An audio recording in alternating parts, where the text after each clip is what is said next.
Run it. I can't take no loss. I don't even know what it costs. I hit the ground then it go off. Yeah, hit the ground then it go off. Yeah, I can't take no loss. I don't even know what it costs. Yeah, I hit the ground then it go off. Yeah, hit the ground then it go off. Yeah, run it. Ooh, I really feel it's my time. Think it's my year. Yeah. Right, good morning, everybody. Happy Friday. Yes, we made it. This is the morning show. This is Stock Market TV. Spencer, we got JC, we got Alfonso. Who else we have? We have Kenny Glick. We've got Mr. Louis Sykes, I hope, joining us today for Crypto Friday. And that is the plan. We got you in the chat. What's up, Mary, Dawson, Joe, Peter, Josh, CC, Phil, Ryan, Daniel, AIH, Diverse Insight. Good morning, y'all. How we doing? What are we talking about today? Let's see. Amazon, Apple, Intel. What else is on my list here? This is like earnings bonanza day, right? More. The answer is more. That's the answer to that question. More stocks. There is quite a few to discuss. So let's get this show on the road here and start. Smash that like, please. Thumbs up. Thank you. Here we go.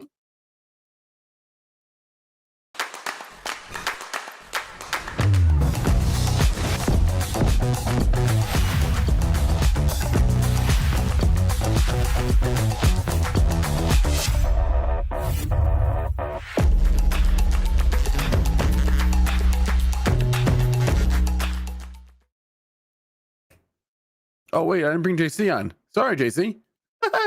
Good morning, Vietnam!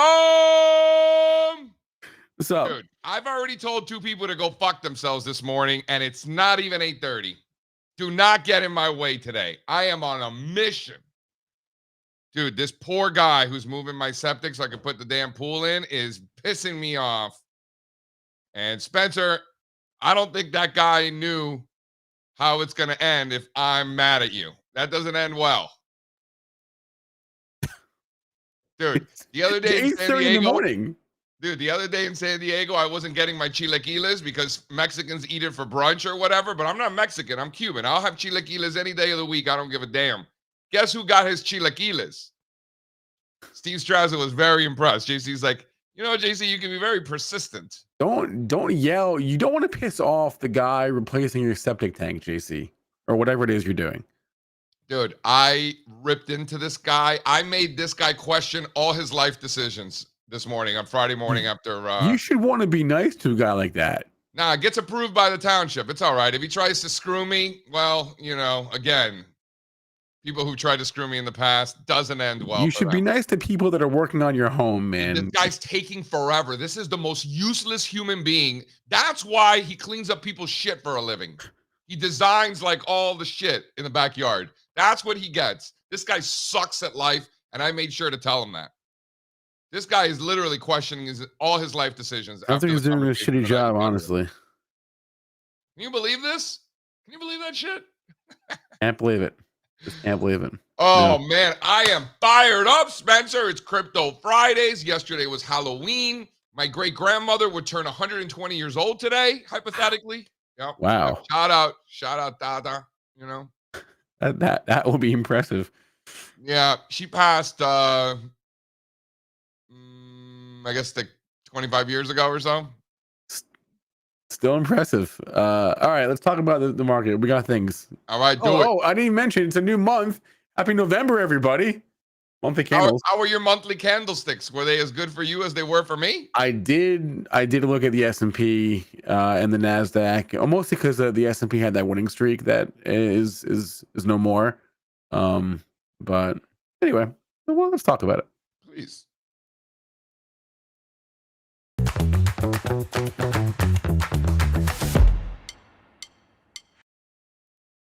All right, ladies and gentlemen, we've got the Dow futures this morning up 170 points. That's a little bit under 0.5% to the upside, 42,100 for the Dow. S&P's up 50 basis points. That's about 30 handles, 57.70 for the S&Ps. NASDAQ 100 futures up almost 0.2% this morning, 20,140, up 120 points on the day. 30-year bond futures up 0.33% at 118. Crude oil, welcome back. 2.5%, $71 for crude oil. Talk about a week for oil. Wow. Copper up almost a full percent, just under 440. Gold up 0.75%, 27.70. Silver up 0.75%, back above 33 with the volatility index. Spencer Israel still hovering around 22. That is really something. Over in the funny money land, Bitcoin still holding 70 after dipping back below, hitting that 69 level for those who partake. Bitcoin flat on the day, 70,222. Ethereum 2533, up 0.75% today. Solana just under 170 flat on the day. Binance 580, up almost a full percent. Total crypto market cap, Spencer Israel 2.3 trillion, with the Bitcoin dominance still above 60%. Do we want to put too much weight into yesterday? Because I think, as was it Dawson that said in the chat? I forget who at this point. That thanks to yesterday, we got some red monthly candles. It wasn't supposed to be that way, JC, but that's, Listen, that's the way it shook out. As we know, monthly candles, weeklies, dailies, they come in green, they come in red. Yeah. Depending on your candlestick settings, they could come in black. You can change them to be any color that you want. Sometimes in bear markets, some of the funnier technicians like to switch so that the red candles turn into green and the green candles turn into red. Yeah. Just for shits and giggles and whatnot. Well, you can also change them. You can also change them based on like opening prices or closing prices. You can do all that sort of stuff. You can make them fatter. You can make them thinner, like Ozempic style. Like you can do all kinds of stuff. They have volume weighted candlesticks. They got the Ichiro clouds. They got all kinds of stuff to distract people from what's actually important. And that is the direction of the prices of assets, my friends. It's Crypto Friday. I know we're going to be talking about the crypto, but I'd be remiss if I did not. We'll get into the Amazon. I know it's a big deal. But let's get into slide 5 quickly here, please, Mr. Spencer Israel, because this is a bull market. I don't know if you guys heard. The question becomes, does this look like a massive top in the Bitcoin, or is this little bastard just getting started? Talk to me, Mr. Israel. Does this look like a top? Anybody want to chime in? Does this look like a massive top to you? It don't to me. Usually tops this would be like an inverted top, right? That's what this would be. Like if you just live your life upside down, like hanging, like that 50 Cent music video where he's like hanging upside down. Like right. If you're one of those people, this top is inverted. So if it was inverted, if it looked the other way, then you would expect it to go down. But because no, this does not look like a top, to answer your question. Let me tell you something, Mr. Spencer Israel. A year ago, I went Halloween with no candy, no booze. No candy, no booze last year on Halloween. Yeah. Last night was not like that. A lot of candy, a lot of booze. All right. How was your first Halloween experience as an adult? It was insane. I was totally caught off guard. I didn't know what to expect. I live in I knew I have a lot of kids where I live. But what I did not expect, I didn't know is like, some neighborhoods are the neighborhoods that kids go to, and some neighborhoods are neighborhoods that kids don't go to. But my neighborhood is one that people come from around to go to. So I learned yesterday. So we ended up topping out because we counted the whole night. We topped out at 125 trick-or-treaters, and then we were out of candy. We ran out of candy. By 6:30, we were out of candy. So I felt like a failure last night because you failed the children, Spencer. I hope you lose sleep over it. That's unacceptable. And then when that does happen, you turn off the lights and you pretend no one's home. Oh, that's what we did. That's what we did. We turned the lights off, we closed the door, we closed the blinds, we did everything. But yeah, man, it was overwhelming. It was overwhelming to try and like, because this, first of all, the goal of some of these kids to ask how many can I take. When I was growing up, you take one, okay? No, you take one handful. Oh my God, the gall! And some of them pound on the doorbell like 10 times. It's like, I'm coming. You know what I mean? I hear you. I'm in the kitchen. I'm coming. Relax. Jews and Cubans are very similar in a lot of ways, and the way to do it, like a good Cuban, Spencer, when you run out of candy, you start handing out like change, like loose change, like Dude, that's what my quarters. mom said to do. Actually, she said, See, I told you, Jews and Cubans. Like, I mean, there's a lot there. I'm not making this up. I've yeah, noticed over the yeah. years. No, but That's the how to do goal it. of these children to ask how many, or to even just grab a handful, it's like, yo, take one. I don't got that much. That is Spencer unbelievable. Israel. Let's talk Unbelievable. about something important. Yeah, please. Can we talk about the fact that Amazon in the overnight session is up more than the entire value of Nike? Yeah, yeah. All right. So 200 is your bogey. We talked about that yesterday afternoon on the stream with Jeff Mackey. It didn't quite get there yesterday. It's approaching at 200. It hit 200 actually. It just hit 200 a few moments ago. Yes, it did. So we are there. Do we have a chart? Yeah. Okay. So there we go. Yeah, just hit 200 as we speak. That's $140 billion in market capitalization overnight. Like I said, that is more than the value of Charles Schwab. It's more than the value of Nike. It's more than the value of Boeing. You weren't there yesterday, JC. You had already left when somebody who was watching called Amazon and Apple boomer stocks. I guess. I don't know about that. But they are a couple of the most important companies on the planet. Whether they are for boomers or for, Gen Zs or whatever, Gen Qs, whatever they call themselves. Well, they're boomer stocks because Amazon was up like what 5-6% yesterday, and Apple was down like 1%. Is that not enough? Are the kids not entertained? It is not enough. They're not entertained. So Amazon's now up 7, and Apple is down 2. Yeah, but 7% on a $2 trillion company. Check my math. That's what I'm saying. That's $140 billion overnight. Yeah. So if that doesn't entertain you, then you suck at this, to the point where $140 billion represents more than the value of every company in the world except for about 80. So there's only 80 companies in the world that are worth more than what Amazon has increased in value since last night. Like, no? Is that not enough for you? It's a lot of money. I know you, Spencer, because you get it. You're a boomer. Like I know you're a young man, but you think you're kind of like a boomer. I mean, I'm generationally fluid, as the kids would say. You are more of a boomer than a lot of boomers I know. And I say that in the nicest way. In some respects, sure. I don't know. But can we go and take a look at first of all, drop the link and throw up slide 2. Drop the link and throw up slide 2. Anybody who missed the conversation with Jeff Mackey about Amazon yesterday, I mean, I was excited for it because I love Jeff, been a big fan of his for a long time. We've been friends for a long time. So I was very excited to have this conversation. I went in there with high expectations and he exceeded all of them. Like, he really is the man. Yeah, smart guy. Look at this. You got Jeff. Is that really Jeff Bezos's body? No, he's not. No, I mean, he's pretty jacked, but I don't think he looks like that. No. What Jeff Mackey said yesterday with regards to Amazon holds. We said a lot of things that hold true, but the thing that stuck with me the most is like Amazon. Like, no company sandbags their earnings more than Amazon, right? They are known for being like super.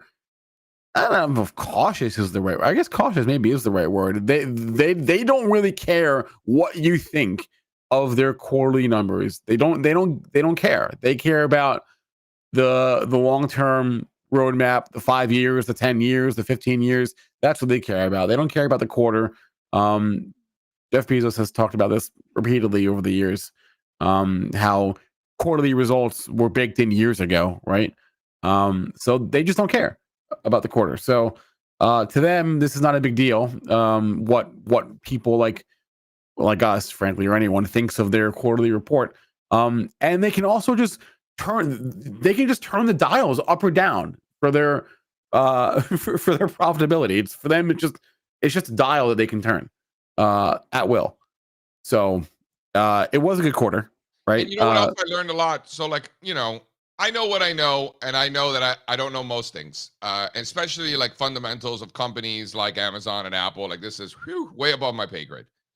But at least I know kind of some of the questions that I would ask because I'm interested in some of these things. Like, Mackey, how do you think about Amazon? Is it a tech company? Is it consumer discretionary? What's the balance there? Is it leaning more tech versus consumer discretionary? I love when Mackey's talking about Target and Walmart. One of them is a consumer discretionary. One of them is a consumer staple. According to Jeff Mackey, they are 99% the exact same company.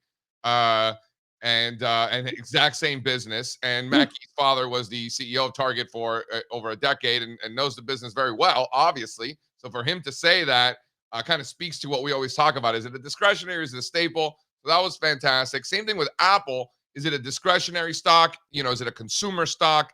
Is it a communication stock? Is it a technology company? And he was kind of like firm on it being a technology company. So I thought that was interesting. So even on a day like yesterday, we do this every day. I talk to people every day, all day, just one smart guy after the other, one veteran after the other. I get so many perspectives. And yet, a half an hour conversation with Jeff Mackey, and I learned so much. Like, that's pretty cool. Like, I mean, it's not like I'm that smart or anything, but like, I have a hard time learning that many things that quickly about something that has to do with the stock market, like I did yesterday. So shout out to Jeff Mackey. And then everybody in the chat was like, dude, this guy's the man. I'm like, I know. I told you. Yeah. We gotta get him on the show. Get him on the show early next week, Spencer. Well, I would like to wait. If we wait like a couple weeks, we can get him on after all get the him on the weekend. show. All right. Get him on the show. You know what, Amazon? Because Spencer's slow playing, you're like my septic guy. Like you're just taking your sweet time. Like we got all the time in the world. Go watch the video. Click the link. Watch the video from yesterday. It was fantastic. You know what Amazon said? You know what Amazon said? They are spending $75 billion this year on CapEx. Most of that is like AI stuff, right? They spent $40 billion. They spent $48 billion last year, $75 billion this year, and it's going to be even more next year. All right. I mean, just mind-blowingly large amounts of money on AI. And Apple said the same thing, and Facebook said the same thing, and all that, and Alphabet. But, yeah, just spending so much money. It's hard to wrap your head around that. Anyway, can we throw up the world's largest company? Boom. The largest company on the planet as of the close of business yesterday, Halloween, October the 31st of 2024, is a Apple Inc. Largest company in the world.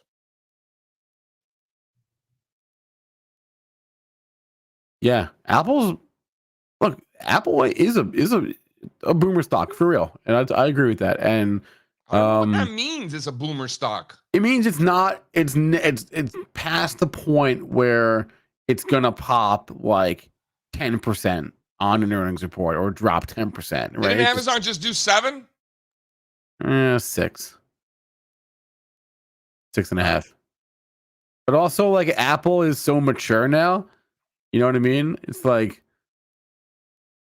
it's just, it's not as volatile as it once was, which is fine. It's totally fine. Yeah, I guess. Is Tesla a boomer stock? No, I don't think so. No? All right. Because Tesla's at the same value that Apple was just like a second ago, right? Yeah. Apple's report was fine. I mean, the stock is down this morning, but like it's Apple. I mean, it's down a wee bit. Yeah, we're nitpicking, right? This report was fine. Apple's fine. The chart, more importantly, is fine. All right. So what's the schedule for today? Talk to me about the guest, Louis Strazza. Strazza going to join us today? Is Strazza on vacation? What? Where's Strazza? Is he on vacation? Yeah, he'll be back on Monday. Yeah, Louis will be here. We'll have Kenny on in a moment. Actually, we have Louis here now. Should I bring him on? Bring him out. It is Crypto Friday after all. We should probably talk some cryptos. All right, where's my Louis little video thing?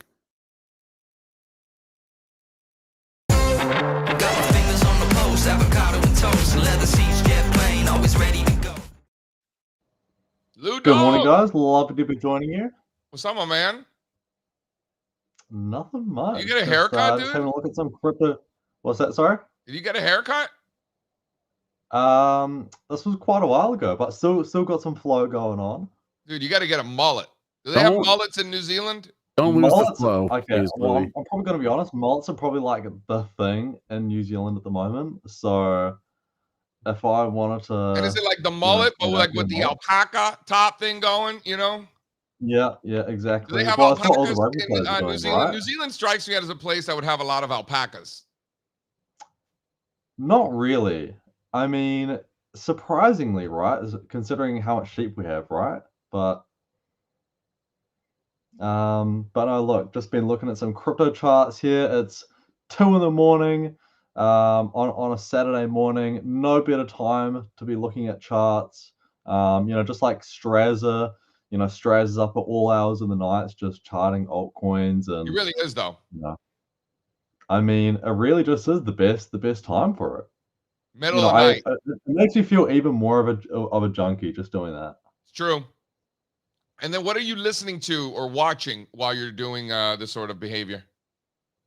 I was actually just watching the Joe Rogan, just the Trump and the Vance, and just interesting just So hearing you're those sitting there two. watching at 2 o'clock in the morning. You're watching interviews with Donald Trump and Okay, well, it's JD not Vance. my normal activity, but I feel like because he was on Joe Rogan, it's kind of worth listening to. But normally, I'll throw some, well, depending on the mood, either some jazz, some 90s hip hop, just some pop. I like Just that get better. that I started going. listening to the Trump thing with Joe Rogan. It was really boring.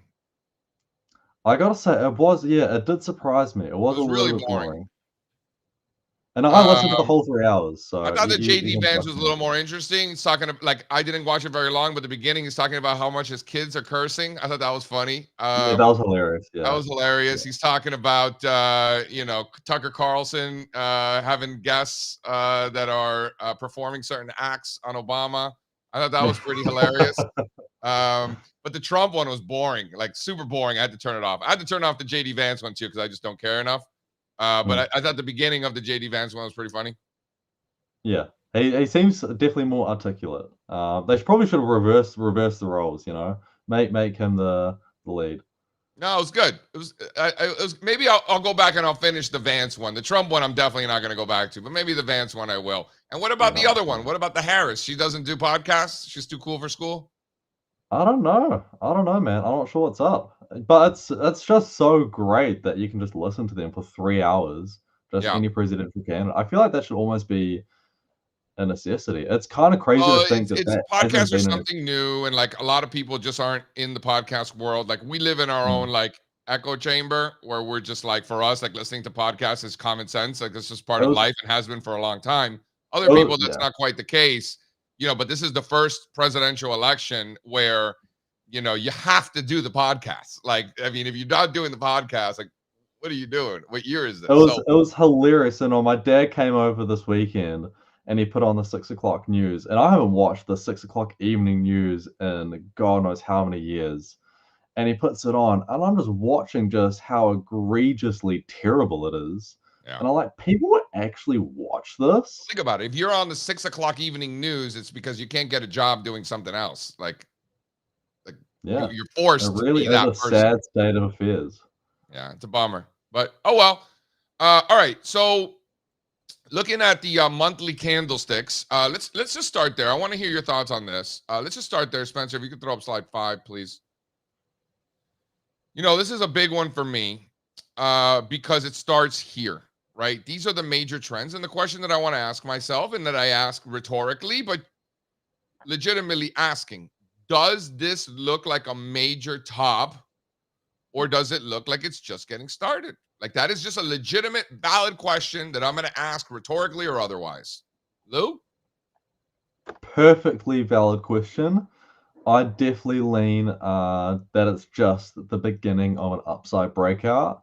You look at what's happened within the crypto space over these last 6 or 7 months. So into the early stages of the year, following the Bitcoin ETF, we had that really nice rally. Then March happens. What happens in March? the crypto market puts in its peak. And then what happens after that?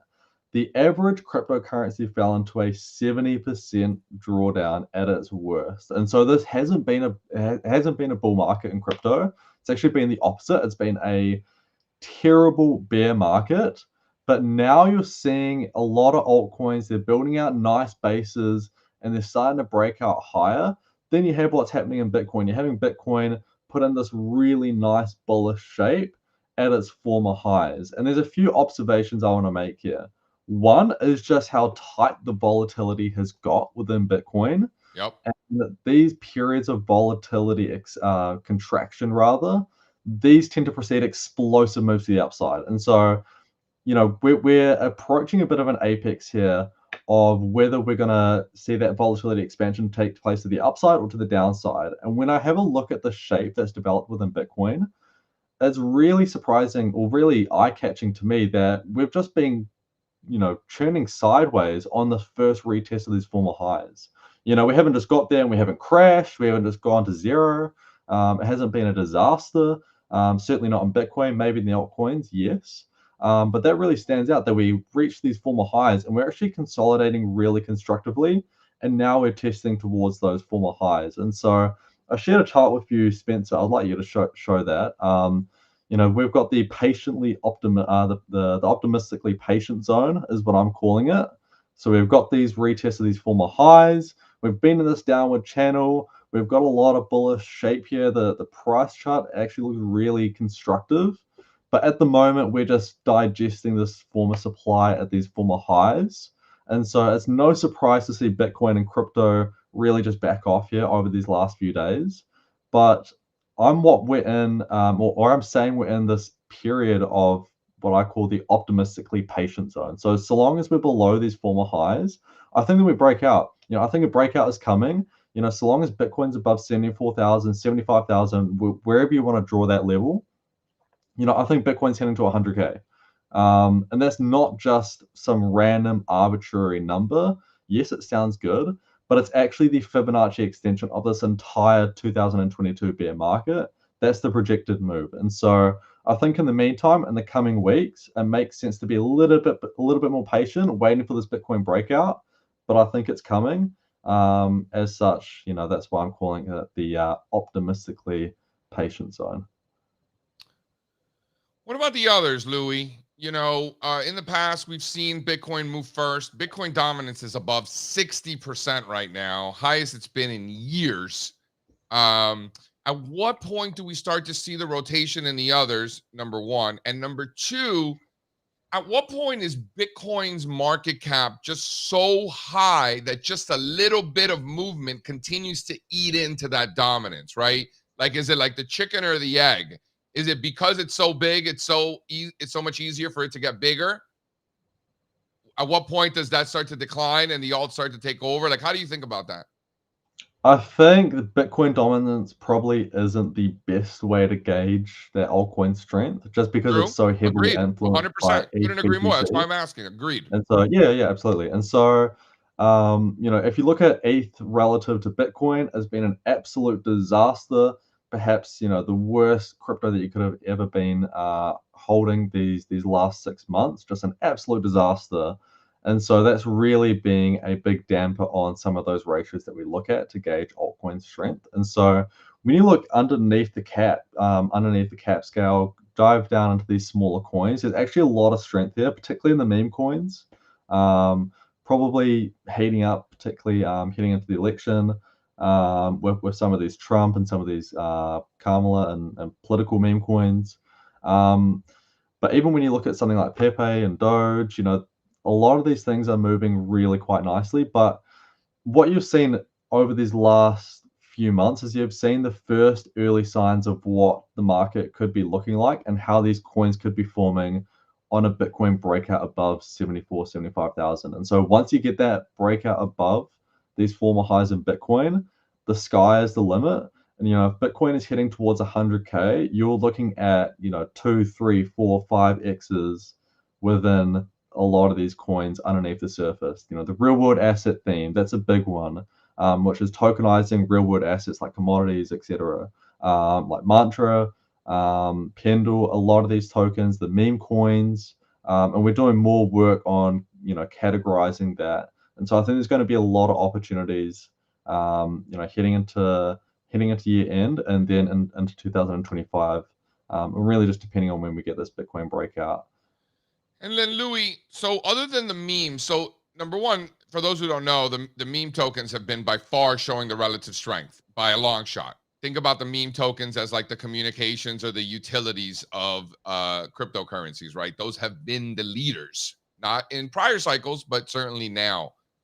What's next? What would you say comes after the meme coins in terms of relative strength? Something to watch. I mean, I'm not really too sure. I tend to not theorize about what could be leading or what I think might happen. I Well, just simply just react to more so ebbs the, and the flows. second best.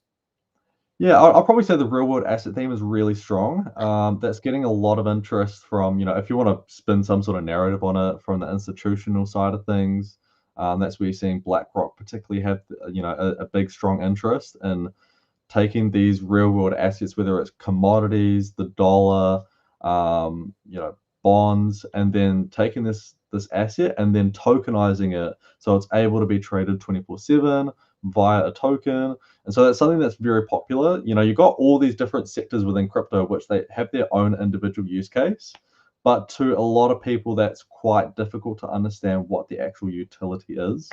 But for something like the real world asset theme, it's like, okay, we have a real world asset and we're just going to tokenize it, and then we're going to essentially take these assets and trade them on the blockchain. That's a real easy, simple value add that a lot of people just find so intuitive. And you're seeing the relative strength in a lot of these real world asset tokens. And then even just taking a step back, we're talking a lot about these altcoins, and I understand that it can be a little bit complex. Well, what do these altcoins do?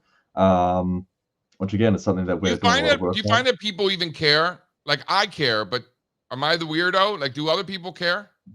I definitely say that, we're price fundamentalists, right? Like, I just want the line going up. That's what I find most important, rather than understanding the business model, or in this case, the tokenomics, or what the use case is for the token. But for a lot of people, it is quite important, because I feel like even just if you say to me, JC, hey, Louis, I own this material stock, I instantly kind of know, okay, oh, that's probably involved in the extraction of natural resources. I understand kind of what it does. But if you Yeah. said to me, hey, Louis, I own a cross-chain interoperability token, I'd be like, what are you talking about? And so it's just understanding, and almost just getting a little bit of simple language. And so I feel like the crypto community's done a terrible job of educating people what all these do. And so that's what we're working on a little bit behind the scenes. But even just taking a step back, even something like the crypto equities, a lot of them got hammered yesterday, but I think longer term, something like the Bitcoin miners, they offer outsized returns in bull markets. And the Bitcoin miners look like a good vehicle to express a bullish Bitcoin thesis if we do get this breakout above, say 74, 75,000. Can we take a look at a couple of meme coins? Sure thing. It's Friday. It's 2 a.m. here on Saturday. This is what I like to do. All right, so let's take a look at Popcat. Yep, lovely. Been in this one. We're long. Walk us through what's going on here, Spencer. That's your cue to throw up the chart. There you go. Let's go, baby. Talk to me. Look at that. Is that the monthly candle?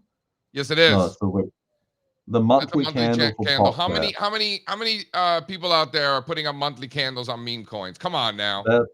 That's the most JC thing I've ever heard. It's pretty Look, this it's is a it. pretty This is JC what you thing, that's for want. sure. This is exactly what you want. We've been writing about this one, relative strength, all-time highs. This one was making new highs before pretty much most of the asset class. And so just think about that, right? At its worst, a few months ago, the average cryptocurrency was in a 70% drawdown. The average crypto. But what was this one doing? It was at all-time highs already. And so, you know, it's that beach ball effect that we talk a lot about.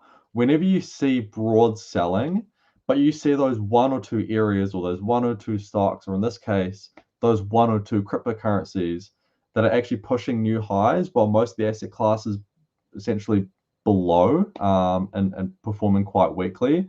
It's almost like holding a beach ball underneath the water, and you feel that pressure on your hands. But as soon as the broad market selling subsides and you let go, what happens to that beach ball, JC? Shoots up into the air. Exactly. Call So that if you get relative that strength. Bitcoin breakout, what's going to happen to this one? Probably You know, I mean, to just me, inferring. these are the same principles that we've been applying in technical analysis to traditional assets like equities and commodities and fixed income. It's the exact same thing. It's the exact same thing, is it not? Exactly. And that's the beauty of this. It's not just falling for narratives and stories. It's actually seeing what's happening in real time. And so, Popcat, I like that one. I'm Popcat, long how about on the that. MOG? The MOG again, talking about this one, new all-time highs. And for those who are unaware, the MOG is $775 million in market cap. That's Not $750 nothing. million. That's the 85th largest. And then again, just for perspective, Popcat is 1.6 billion in market cap, 52nd largest token. Again, just to put things in perspective, because some people are like, "Oh, I don't trade penny stocks." These are the furthest thing from penny stocks. In some of these cases, they're already mid caps. Mm-hmm. So keep that. I just wanted for TradFi bros. I wanted to just make sure that everybody understood. Like these are legitimate assets. You might not like them. You might not know what the hell they're doing. You might think they're a scam. I hope they are. You know, scams make a lot of money, right? It doesn't mean you have to give the money back. You get to keep the profits if it's a scam. By the way, fun fact. Yep, exactly. No disagreements here. Shocking. The Gen Zer agrees with everything I'm saying.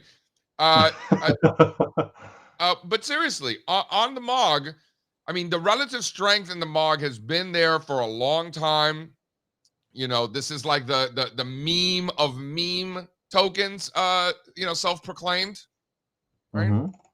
Yep, exactly. I've got a visualization here that I could probably share with you. I'll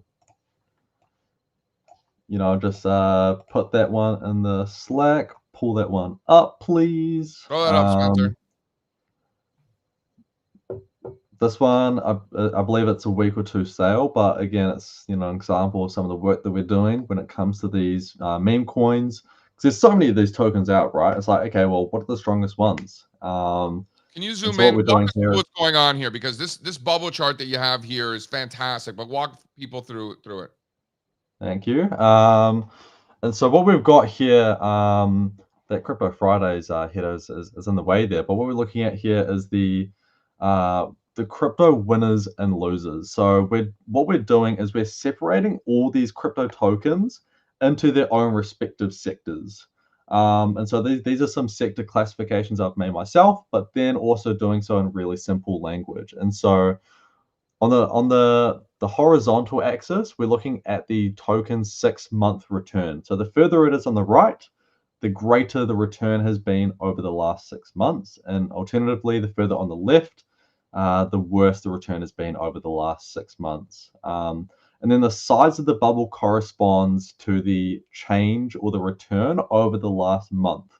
So we're capturing more of the longer term performance as well as the shorter term performance.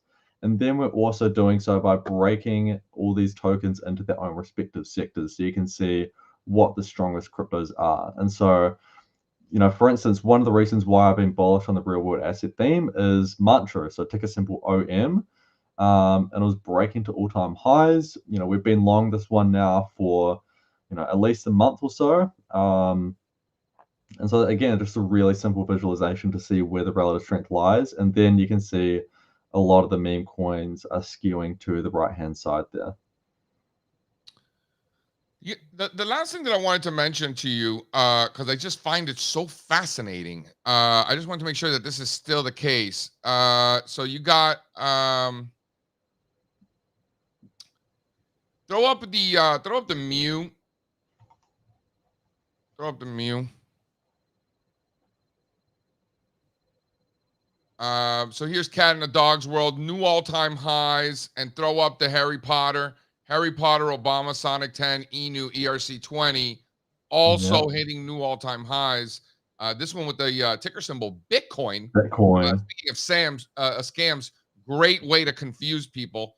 People think they're buying Bitcoin. Instead, they are buying Harry Potter, Obama, Sonic 10, ENU, ERC20 token.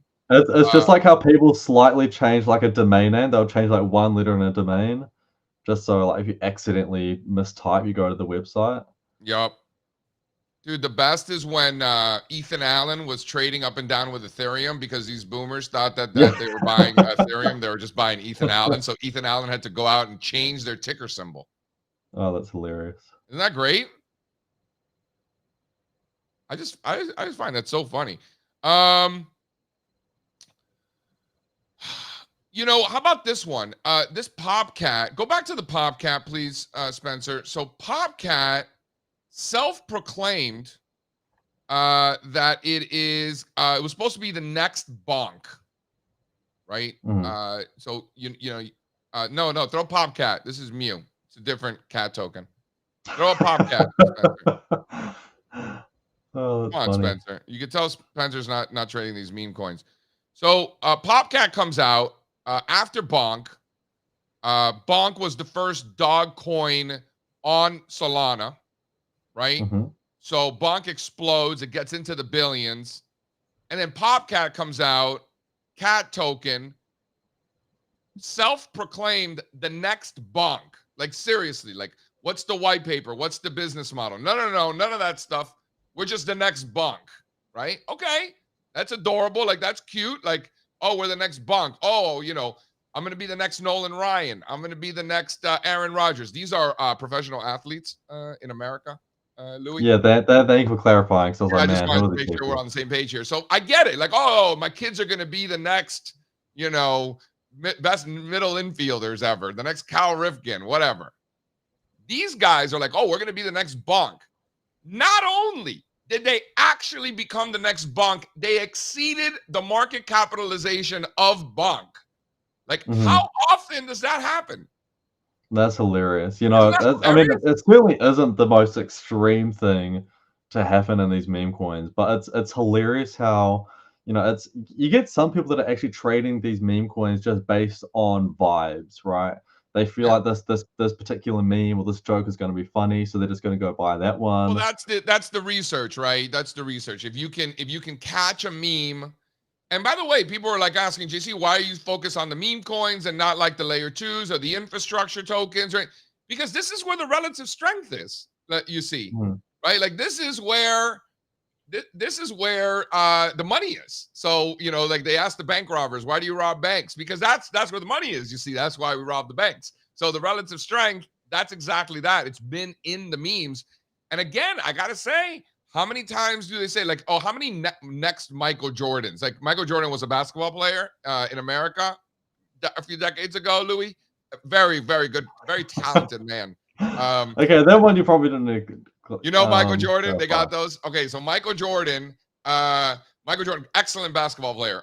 Since Michael Jordan, there was like, oh, the next Michael Jordan. There was a guy by the name of Harold Miner. Your next question, Louis, is who? Is Harold Miner. Nobody knows who Harold Miner is. He was the next Michael Jordan. He was baby Jordan. No one's ever heard from him since. So that didn't work out very well. LeBron was supposed to be the next Jordan. LeBron actually did turn out to be the next Jordan. But there were a lot of next Jordans before LeBron. Grant Hill, you know, good player, but was not the next Jordan. There were others along the way also that never made it. Shout out Harold Miner. I'm sure he loves his kids. Popcat actually became the next Bonk. Like, I'm just still flabbergasted by all of that. And if that's not evidence of relative strength, proclaiming you're going to be the next Michael Jordan, and you actually do, you know, shout out LeBron, shout out Harold Miner. Yeah. Shout out Grant Hill. A lot of good shout outs here. Yep. Shout out to the Popcat. That's impressive. Certainly is impressive.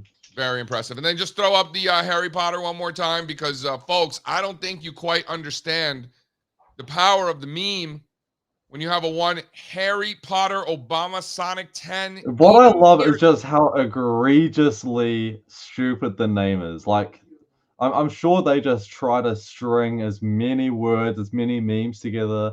Maybe that was the strategy, right? You just like throw Yeah. shit at the wall and just see what sticks.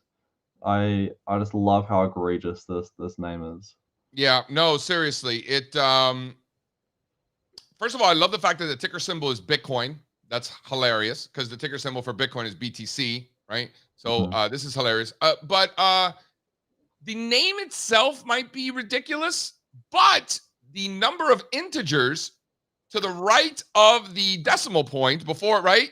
It certainly is not. You certainly get worse. It gets way worse. So, like a Shiba Inu, like that's just out of control, right? So the name of Shiba Inu might be better, but all these decimal situations, no good. So shout out to the Harry Potter folks for just keeping the actual y-axis readable. So I think that's one of the most annoying things about trading meme coins. You have to like get my fucking magnifying glass. Oh, 1, 2, dude, nobody 3, said there'd be any 4, math 5. involved. There's so many zeros to the right of the decimal. It's just really annoying. The more Anyway, zeros, shout out the to Obama. bigger it is. Yeah. But shout out to the Harry Potter one. Yeah, shout out Harry Potter. All right, Louis, that was great. That was fun. Covered a lot. That was great. Covered a lot. Covered a lot. It's Crypto Friday. Crypto Friday. Strazza's on vacation, gallivanting in the Caribbean. Yeah. I just dropped the link in chat. If you want to get Louis' free daily crypto note in your inbox at like 5 a.m. every day, I read it. You read it. You should all read it. Get it. There it is. Spencer. Thanks a lot, Louis. Cheers, guys. Have a good weekend. All right. I have to admit, I totally lost track of time. Didn't even realize that Kenny was in the room with us. I apologize, Kenny. Is he still around, or is he YOLOing already? Is he still around? No, he dipped. Oh, Sorry, my Kenny. bad, Kenny. That's my bad, Kenny. That's my bad. I wanted to carried away. I know. I wanted to talk about the schmooze last night. Between the Grateful Dead show and then the trading, and then talk about the Jets, and then there was the guns, and it was a crazy thing. I wanted to ask him about it, but sorry, we'll talk about it on Monday, Kenny. My B, Kenny. We got a little carried away. We did. Hey, did you hear about this non-farm payrolls number this morning? I want to know about the farm payrolls. No, you don't. You want to know about the non-farm payrolls today? I do not want to know. Yes, you do. I want to know how the farmers are doing. No. You want to know about this? All right, tell me why I need to know. The expectation was for the U.S. economy to have added 106,000 jobs last month. That was the expectation. All right. Okay. In actuality, it was not 106. It was just a little bit below that. It was 12,000. So jobs. They were supposed to add 100-something thousand jobs, and they added a fraction of that. 12,000. Okay. I don't know what percentage that is, but I want to know that. It's hilarious. The numbers are never hilarious like that off. Just so hilariously off and wrong. I know there is something in there about the Boeing strike, but that doesn't impact the number of jobs added. And maybe there was some stuff from the hurricanes that impacted the numbers a little bit, but still, to expect 106,000 and to actually get for the number to be 12. First of all, who's making these guesses? Economists? Yes, economists. And oh my God, the economists got it wrong. I can't believe it. And they are adjusted. They got it so wrong that they missed it by like. And these numbers are always adjusted. They're always adjusted later, right? They're always revised. But still, it's just like that's a hilarious miss. Dude, they suck at everything. These economists, and it's not like JC's like a hater. I'm not hating. I'm sure they love their kids. I'm not hating. Warren Buffett. He's the one who told me that any company that employs an economist has one employee too many. That sounds like a mongerism. I'm surprised that Warren Buffett. They were besties. I don't know if you heard. It may have been a mongerism, but Uncle Warren is the one who shouted that out, though. All right. Well, anyway, what was number of jobs added in the U.S. in 3 years?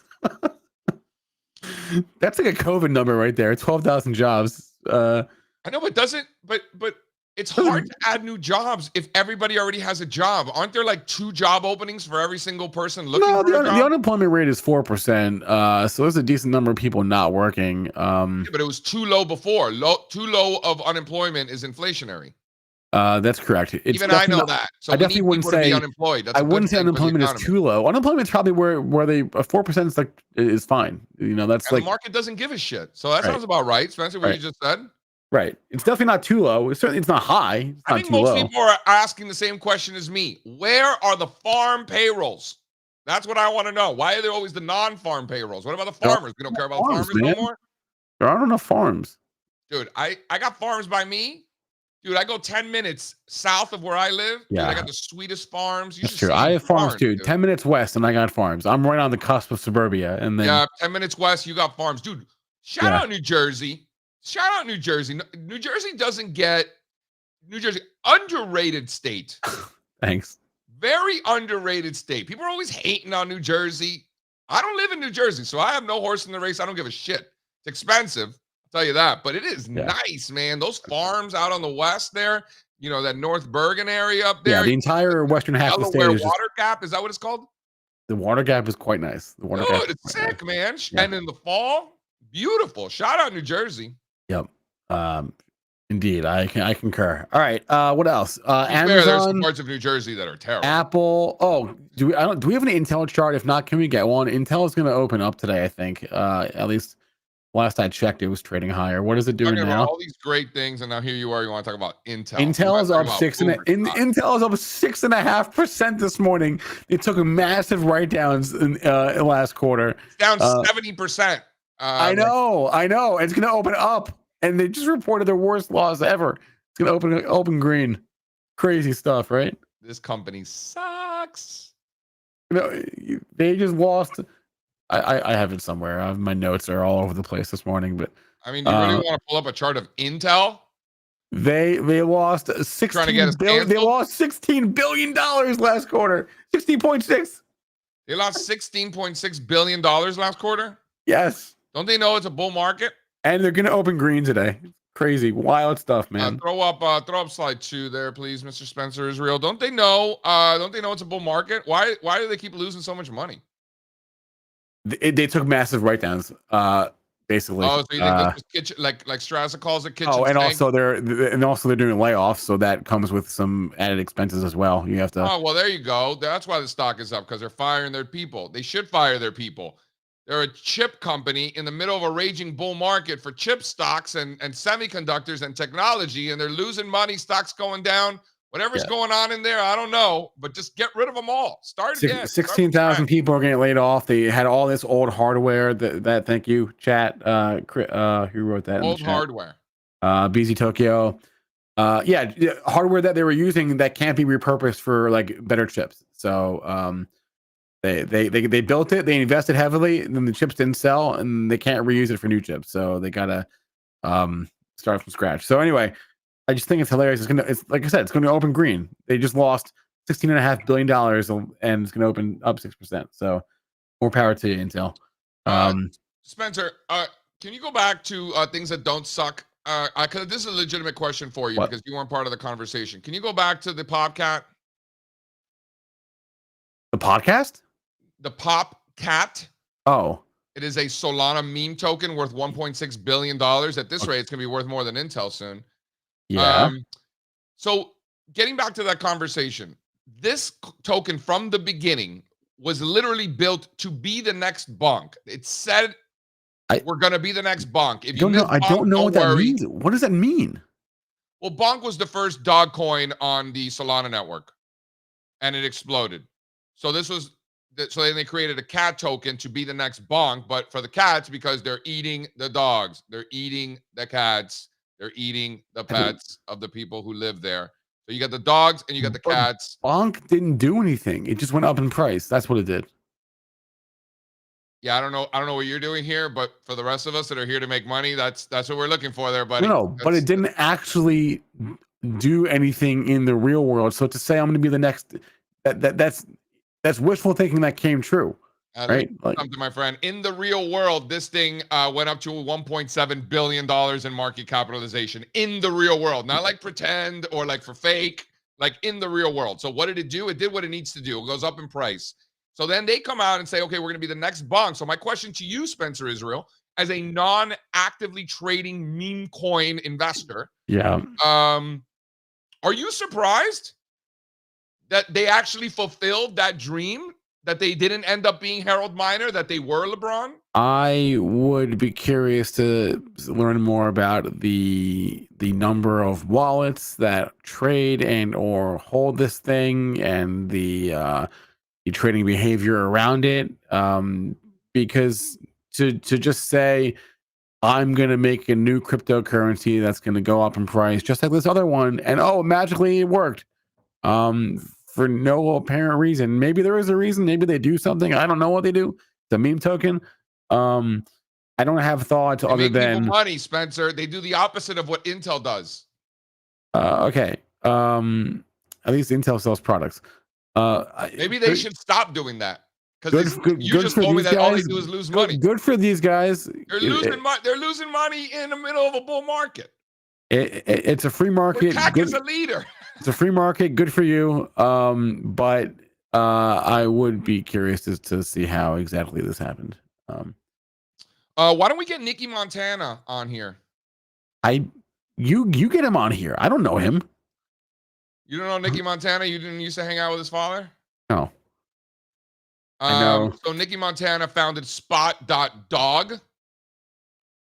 So for those of you who get annoyed when you have to like move money from one chain to another, and then you got to go to Radium and Uniswap, and in order to get access to some of these tokens, there's like 8 steps, and like half of them you can accidentally make your money disappear. Like, that's not fun, right? Nobody needs that kind of anxiety. So Nicky Montana's new company, Spot.dog, allows you to just go in there and trade them. You don't need to go through all these hula hoops. You could just go in there and trade them, like if it's Robinhood or whatever. It doesn't matter what chain they're on. It doesn't matter if it's Solana or ETH or meme token or infrastructure. Don't matter at all. You could just trade them, which is fantastic. Because if you're like me and you don't give a shit about any of it, first of all, I actually do care about the blockchain. I actually do think it's cool. I've actually learned a lot about it. And even for me, I just want to make it easier to trade these things. So like, even if you do care about the blockchain, now, granted, it's not your keys, not your wallet. Like, I get all that stuff. I just don't care. I trust Nicky Montana. How's that? Right? His father's the greatest quarterback of all time. Let's talk about things that matter. I don't know if we have charts handy. We might not, but Chevron and Exxon not matter. That's great value add to the community. Cool. Why are you hating on Nicky Montana? Oh no, I'm not hating on Nicky Montana. I'm hating on like hating a little bit. Chat, you guys want to weigh in? I'm not hating on Nicky Montana. I don't even know him. A little haterade. I'm sure he's a nice guy. I don't know him. What about like Chevron and Exxon, which are both going to open higher this morning on their reports? 2.5%. Now we're talking. 2.5% a piece, pretty much. I think. The numbers are, there's a beat and a beat and a beat and a beat. I don't know if we have the charts handy. If we do, if we don't, if we can get one, that'd be great. But throw up slide 2 there for the Exxon. Been shoot. How's that? Yeah, it's been a tough go of it. Well, I don't know. I don't know if you realize this, Spencer, but it's been a tough go for energy stocks. I know. That's what I mean. That's what I'm saying. Yeah. But we talk about earnings being the catalyst to get something into or out of a range, right? So. Well, what about? I mean, there's some names, some big cap names. ExxonMobil acting pretty well. Imperial Oil in Canada. Shout out Canada. Imperial Oil almost made a new all-time high. Imperial Oil, the ExxonMobil of Canada. Is that fair? That's probably not fair. I have no idea. Sorry. Is that not fair, guys? Any Canadians out there want to tell me what an idiot I am for that comment? It might be a stupid comment. I don't know. I'd love for you guys to tell me. The reason I call it the ExxonMobil of Canada, is because of the way it behaves. Is there another company? Throw up slide 3 there, Spencer. Is there another company that would represent Canada in the way that Exxon represents America? Like an oil company? Like oil and gas stock. Because this is it's only a $40 billion market cap, but it's Canadian, so they don't have big companies that are that large in Canada. So 40 billion seems like a lot. Can one of you guys school me, please? If I'm wrong on that. Canada has spoken. I don't see anything, guys. Nothing. So is No. that right? I think that's right. It's close. I'm being told by the Canadians that I'm close. CNQ is another one. Okay, that's valid. CNQ. How big is CNQ? Yeah, CNQ is 72 billion. All right. So it's bigger. Looks similar too. All right. See, that's why we asked the chat. Shout out chat. CNQ, Canadian National. Yeah, it looks just like Imperial Oil. It looks like Imperial Oil. One thing that I would suggest for all of you guys, you know, if you're looking at oil stocks, look at the New York Stock Exchange oil index, because the New York Stock Exchange is going to give you exposure to stocks in other countries that have ADRs that trade on the New York Stock Exchange. So you're going to get the oil stocks around the world. You're going to get British Petroleum and Petrobras and, you know, the Canadian stuff. Throw up slide 2 there, Spencer. That's the Canadian National. So again, looks like Exxon, looks like Imperial Oil, you know, very similar. So all of these are on the New York Stock Exchange oil index. So I would encourage you guys to go check that out. Like, don't just stick with the XLE. The XOI is the ticker, depending on your platform. But that's traditionally the old school index for you old schoolers. Want to throw up Amazon? Throw up the Amazon chart. Amazon is literally printing 200 as we speak. Yeah, I'm looking at 92 is what I have. There's a lot of things happening. I mean, oh no, look, high of the day, 200. It did hit 200. Not that it's on the same level, but Wayfair this morning has fallen 16%. It was $50 a couple hours ago. Now it's down to 41, 42. That's off they had earnings this morning as well. So not so fast for W. We had CBOE report. I think it was okay. It's not a stock that trades super volatility after earnings. It's down 2.5% this morning. What else was out today? Throw up the Apple, the world's biggest company, down 2% today. Yeah. Look at that. Interesting that Amazon. Ripping, bro. Ripping this Amazon. It's very interesting on days like this when you get these mega cap tech stocks going in opposite directions, right? Well, Amazon's a discretionary stock, to be fair. Okay, mega cap stocks. Fine. Because they usually trade, you know, somewhat together. Right? Not really. You see what Nvidia did this year? You see what Amazon's done this year? You see what, right? No, I know they diverge, but where does Tesla fit into this conversation, or is it excluded from the conversation? On any given day, they usually, you know, there's somewhat correlated, and then that correlation, as you zoom out, it changes obviously, but on any given day, pretty similar. Spencer, where does Tesla fall in this group? Is it part of it, or is it excluded, like a weird outsider? I don't know. I think you'd have to look at the chart, honestly, to tell you. And the chart would say that it's not in that group, only because it looks way different. It looks so different than Apple and Meta and Amazon and Google. And yeah, it just doesn't look like it at all. Microsoft, right? Also, if you're going to nitpick about Amazon being a discretionary company, Tesla is on Mars, right? Compared to this group, at least Amazon and Apple and Alphabet and Microsoft, their businesses have a lot of overlap, right? Tesla is nowhere near that arena, right? It's off on Mars. So I don't know what that means on Mars. Tesla's business is completely different than that other group, than the rest of the mega cap tech group, right? Like Apple competes in a lot of ways with Microsoft and Amazon and Meta. They all compete with each other. Tesla doesn't compete with any of them, right? Like no one's making cars. Nobody's making cars? Apple, and I'm talking about mega cap. Apple and Meta and Microsoft and Alphabet They're not making cars. Didn't Right. Apple try to make cars and they just gave Yeah, up recently? allegedly for years, and we never heard anything about that. But Tesla's business is so wildly different than that group that I don't think you can put it in. And the stock looks nothing like it, so I would not put it in that group. No, Tesla does not make money the same way they do. The other ones do. Tesla does not make money from advertising. Tesla does not make money from having a cloud business. They don't sell consumer goods. I mean, they sell cars, right? They sell cars and solar credit. Don't forget about solar credits. But can you throw up slide 2? they don't make money the same way. So no, they're not that group. Throw up slide 2 there.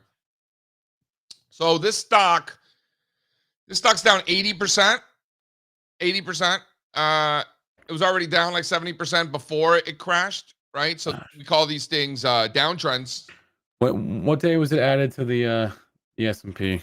It was added to the S&P in March, right as it was peaking, hitting its highs. March 18th was the day it was added. Just want to give a shout out to Standard & Poor's. For those of us that are shareholders in the S&P 500, I certainly am. I know many people have been for a long time as part of a portfolio. I mean, we own, we have a long-only portfolio aspect of it, and theoretically, the S&P 500 is great because it buys more of the best ones and it kicks out the worst ones. However, in this particular case, Standard & Poor's, for those of us who are investors, gave us no upside in Supermicro, like none, zero, and all of the downside, right? Because we got none of the upside.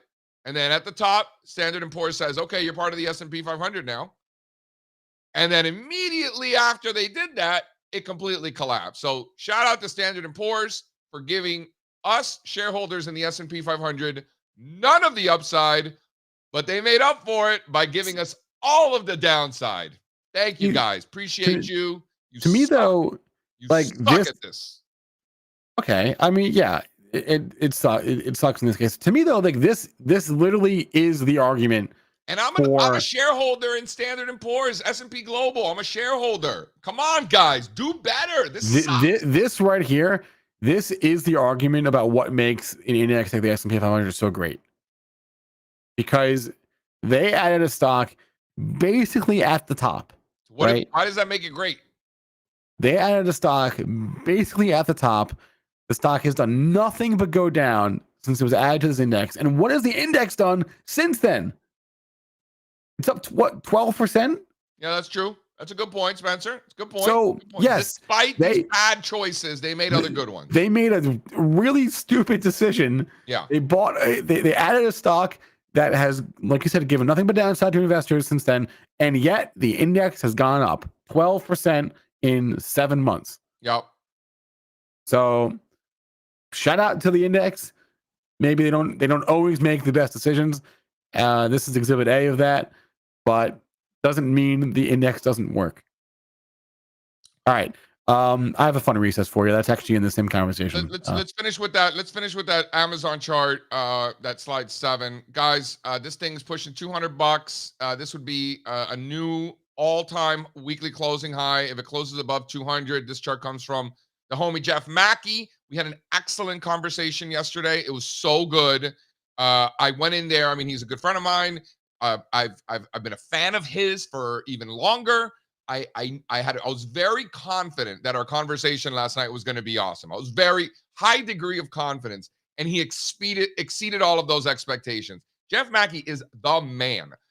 So go ahead and make sure you watch the replay from yesterday. It was great. And it's not like we were day trading the after hours. It had nothing to do with that. So it's not like the content is stale. It's all fresh. Go in there and get it. Fantastic. Well done, Jeff. Hey, Fonz, do you want to hop on? Do you have any charts for us? Fonzarelli. Yeah, your name. Yeah, Fonz is here. Fonz has charts. Let's bring Fonz on, and then we'll do the old recess trick. If I can find my Alfonso bumper. I don't always know where things are. There they are.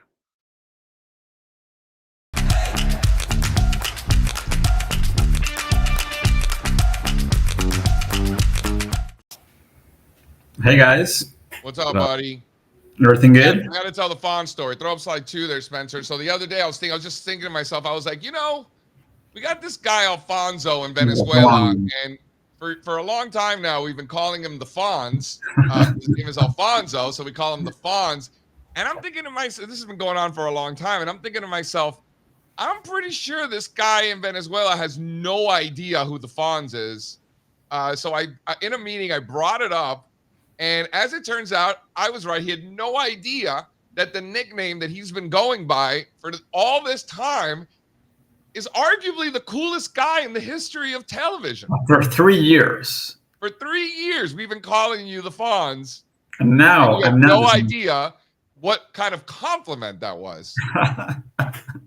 That was funny to know this week. That's So this amazing. is the Fonz, good looking guy, cool cat, yourself. You got the tall guy game going, good looking guy, bilingual, market technician. I mean, you check off all the boxes of what the ladies are looking for.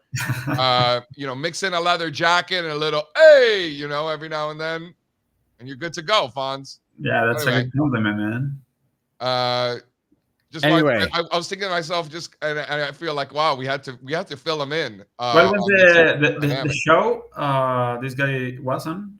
Happy Days? What happy days? I will try to find. It's from the 70s. Yeah, it's just Yeah, before my time, Okay. and I'm the old man now. Okay. That's super cool. Fonz, what you got? All right, Fonz. It's a bull market. Amazon's making new all-time highs, potentially. Yeah, and speaking of Amazon, I mean, the largest weighting in the discretionary sector. So for me, this is the chart that I'm watching regarding Amazon's earnings and discretionary. I mean, if this stop completes, nothing good happens from here. So this ratio has been coiling at the lower bounds of this pattern for quite some time.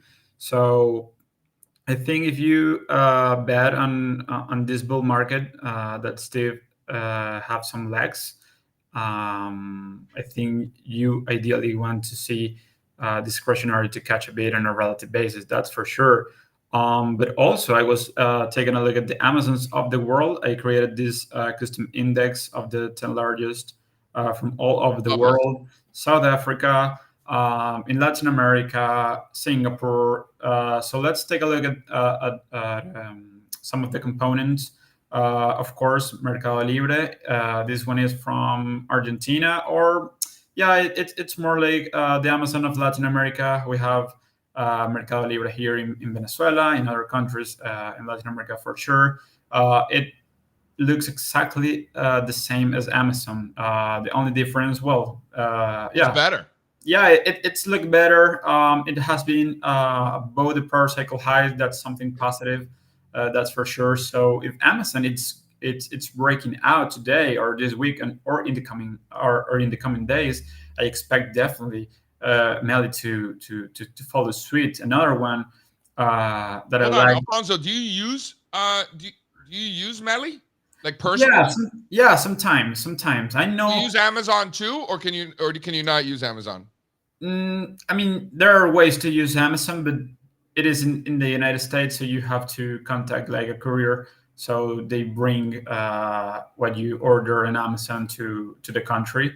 And then you could just go to Mercado Libre and you could buy, Yeah, I mean, a lot of small businesses they survive here basically using Mercado Libre. Wow. Selling all their stuff through the website. And everyone. I mean, you can find whatever you want in Melly. I mean, literally, you can find whatever you want, and it's very easy to use at the end of the day. I can just buy, I don't know, like some clothes, some furnitures from all of the country, and it will be at home in a week or less. Very similar to Amazon at the end. So another country, another stock from Asia. This is Coupang. This is the Amazon of South Korea, looking good. Look at that reversal base, pressing against new highs. Definitely encouraging. Here is still limited. This is the one from Singapore, very similar to Coupang. Monster bottom formations after a deep drawdowns between 2021 and 2022. they are now resolving higher. I think the path of least resistance is higher for these two. Let's take a look at this Turkish internet retail, ticker symbol HEPS. Similar bearish to bullish reversal pattern. Price is now settling above the VWAP from the IPO. I think if we're above $3 per share, I think the bias is higher on this one. This is the one from Kazakhstan. It's very interesting because this one is one of the biggest Amazons of the world, 21 billion on market cap. And Alfonso, in some of these cases, they're not, like Amazon, they have other businesses. These also have other businesses. They're not just the Amazon. They have some fintech, and so does our Amazon, right? Yeah, exactly. But the idea behind of these companies, they tend to act in a matter of way of Amazons, or they are related to Amazons in their own countries. So yeah, that's why we create this cool index. What's your favorite one, Fons? I have to stay with mine. I mean, with my company, Melly. Is that your home country bias, or no? You actually? I mean, look at the price. I mean, it's you don't live in Kazakhstan. No, definitely you live in not. Latin America. Exactly, but it's not about that. I mean, if Kaspi is making new all-time highs, I will choose Kaspi. That's for sure. But right now,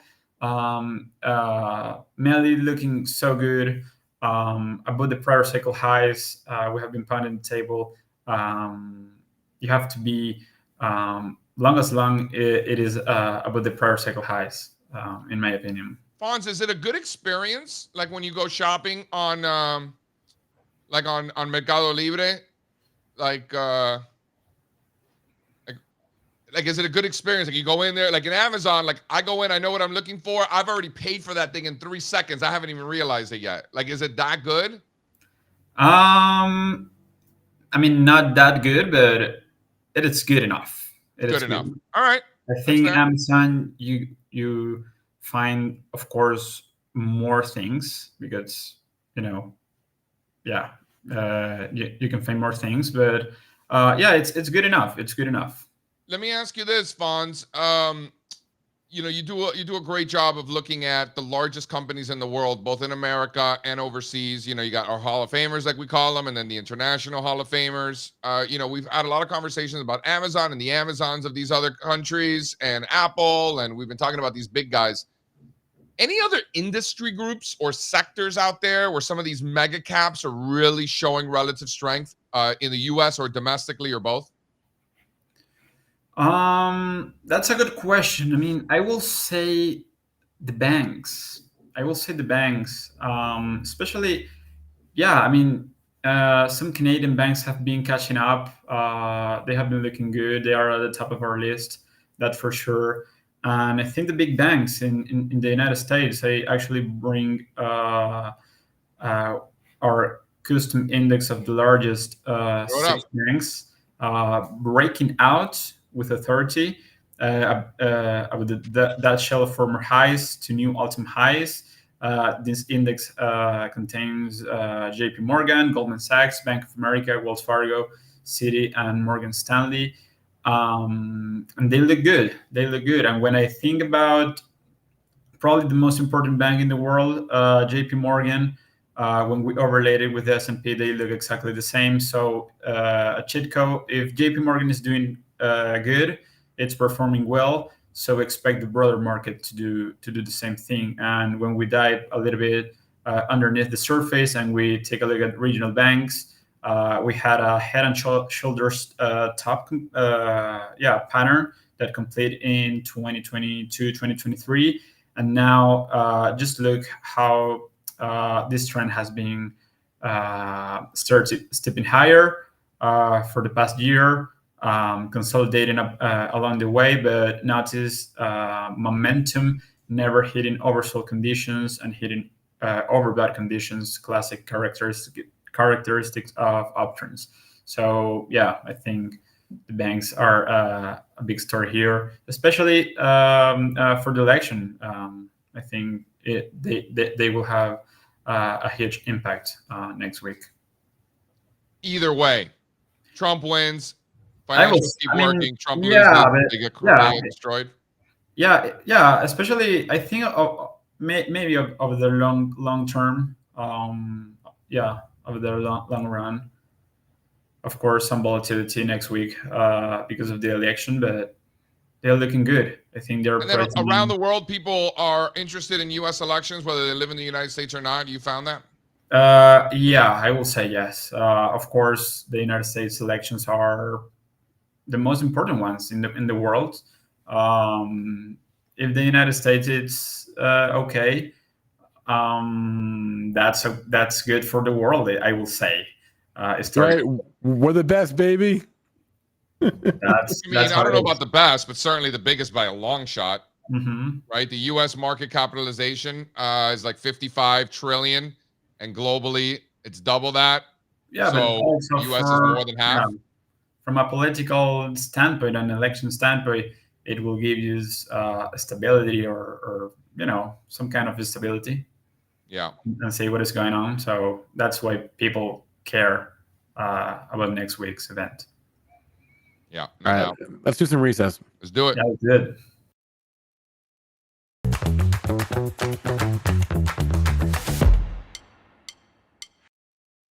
Right. JC, trivia question for you. On this day in 1999, there was a big reconstitution in the Dow Jones Industrial Average. Three tech stocks were added. I'm sorry. 3 tech stocks were added, and several long-standing members of the index were removed. Can you name some of those adds or removes? I'm not going to look it up. But was that when Bethlehem Steel was removed?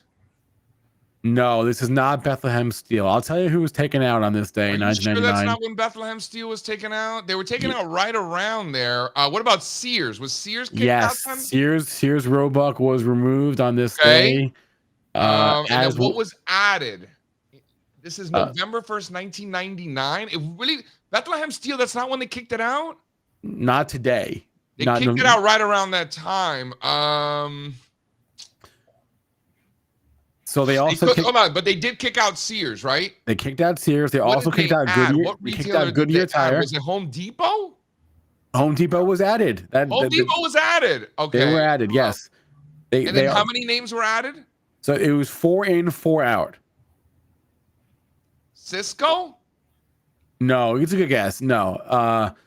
They added Microsoft, Intel, Home Depot, which you got already, and SBC Communications. Those were all added today. And they kicked out Chevron, Goodyear, Sears, and Union Carbide, which I've never heard of before. So they kicked out of Sears, so I got that one right. They kicked out Bethlehem Steel right around there too. They probably did. But not today. Good trivia question, Spencer. Good trivia question. That was 25 years ago. Yep. And then my other recess, I just wanted to recommend an app for everyone. It's called Be My Eyes. I don't think I've talked about this before. It's a free app you can download, and all it is an app for people who are visually impaired who need help seeing something. They can just go on the app and they can call someone, and that someone can be you. And they call you through the app, and you answer the phone, and it's a complete stranger, and they ask you a question. Hey, what color is this shirt? Or what is the word on this say? And it's like a 5-second interaction, and then you answer their question, and they say thank you, and they hang up, and then that's it. It's totally free, and it's pretty fun. I'm not gonna lie. I've done a couple. So Be My Eyes. Check it out. It's totally fun. You're minding your own business, and all of a sudden your phone rings, and it's an app, and it's a stranger, and they say, "Hi, can you tell me what flavor my lean cuisine is?" And you say, "Sure, this is the garlic chicken and pesto. Thank you very much. You're done." That's it. It's great. Okay.